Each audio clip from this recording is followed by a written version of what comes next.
Hello Leo, Sun, Moon Rising and Venus signs. Kamusta kayo?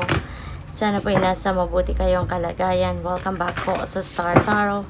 At kung bago kayo dito, welcome din po kayo. Please subscribe, like, share my videos and leave me a comment kung naka-resonate po kayo. Thank you.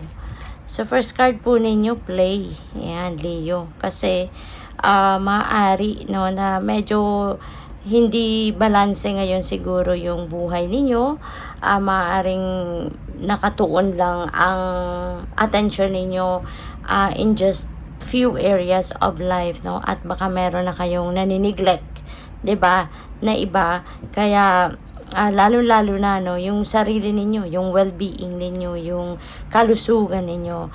Kaya inaanyayahan kayo dito na have some fun. Okay, have some fun, relax, at mag-spend naman kayo ng oras na para sa sarili ninyo. Alam mo yon, mag-me time kayo, or kaya mag-get together kayo ng mga kaibigan mo, yung mga ganun ba, no? Na mag-enjoy, kumbaga, yung wala mo nang iisipin mga problema, obligations, mga responsibilities, yung isasantabi muna yon, and just have some time to rest and relax. We have dance, ayan, so maaari din, na ang iba siguro sa inyo, baka mahilig kayong sumayaw, at po pwede, no, na medyo may katagalan na baka hindi nyo na to nagagawa. Kaya this is a reminder din sa'yo na give yourself time to dance, give yourself time to unwind, at magsayaw kayo, 'di ba? Ibalik ninyo yung hobby ninyo, no, na pagsasayaw. And we have embrace friendship. Most likely ang iba sa inyo sa ngayon, Leo, is siguro meron kayong mga gagawing bonding. So, perfect yan, baka kasama ninyo dito sa pagsasayaw, kasama ninyo dito sa pagpe-play, yung mga kaibigan ninyo. No? Maybe you are going to do some kind of bonding moments with your friends. This is the time siguro na you are going to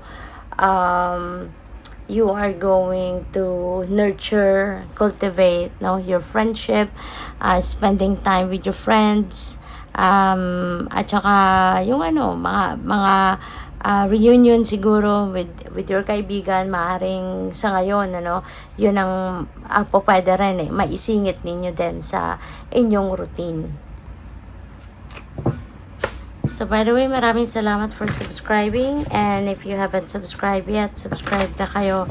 And also, maraming salamat din for not skipping the ads. Malaking bagay po yan sa akin. And also, please click the join button sa baba na video kung gusto po ninyo na mag-join kayo sa membership. So, we have discernment. Sabi dito, see the truth of the situation. Use common sense. And do not be fooled by attention. Okay? Your intuition knows. Kaya, lalo-lalo na, if you are, let's say, meron kayong problema na finifix, diba? Mas maganda, na bago ninyo ito solusyonan, diba?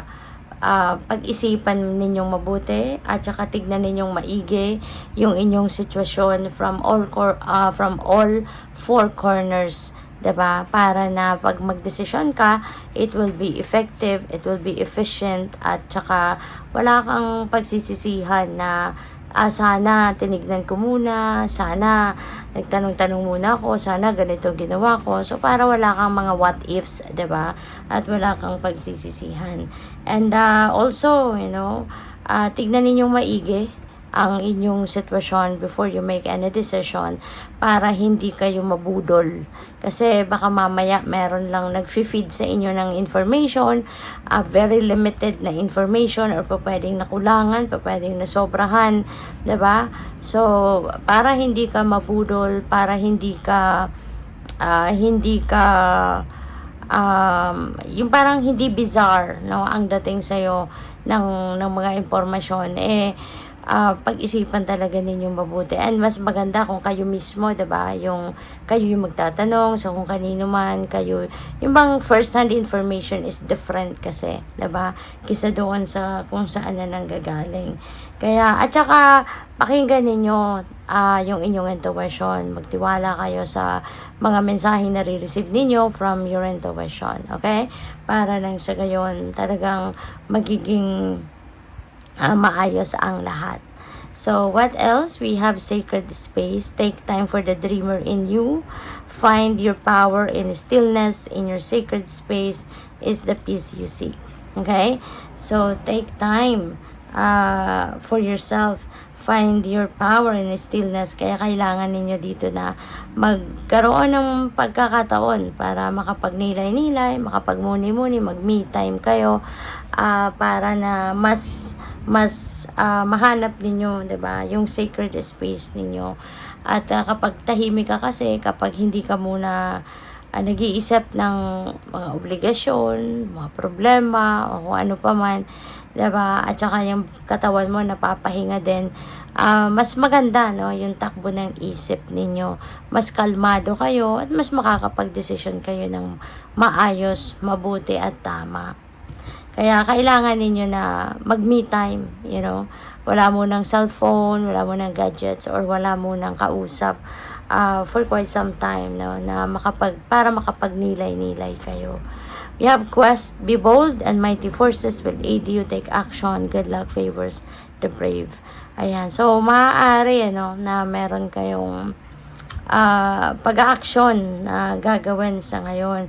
And tsaka naman din, makakatulong talaga yan na magsimula ka ng mag-take action sa kung ano man ang bagay na to, kunyari sa pagsosolve ng problema. Kasi if you are not going to do something about it, wala, may stuck ka lang dyan, magtatagal ka. Same thing, no, kung merong kunyari opportunity, ganun din. Kung merong opportunity, sayang, 'di ba? If you're not going to take action towards that. Kung hindi mo man lang titignan, hindi mo man lang i-consider na examinin, 'di ba? Kasi mamaya perfect na 'yon sa mga gusto mo. Mamaya yung opportunity na to, ito na pala yung breakthrough na kailangan mo, 'di ba? Kaya you need to take action towards whatever there is, no, whether that is opportunity or solusyon na sa problema. Kailangan talaga na umaksyon, gumalaw. Kasi when you are also taking action, when you start moving towards kung anong bagay, makakaasa ka na tutulungan ka ng universe. Kasi 'di ba, may kasabihan nga na universe helps those who help themselves. Kasi kunyari, may problema ka, wala, iniisip mo lang na kung ano yung problema mo at hindi ka naman nag-iisip ng solusyon, wala ka naman ginagawa para ma-solve ang problema. So, paano ka tutulungan ni God, 'di ba? Hindi ka nga nag-e-effort, wala ka nga ginagawang pag-e-effort para ma-solve ang problema. Kaya kailangan natin na mag-take action tayo. Kailangan na gumalaw tayo, dumiskarte tayo, mag-isip tayo kung ano magagawa natin. Okay? Good luck sa iyo. Thank you for watching. Love and light. Namaste.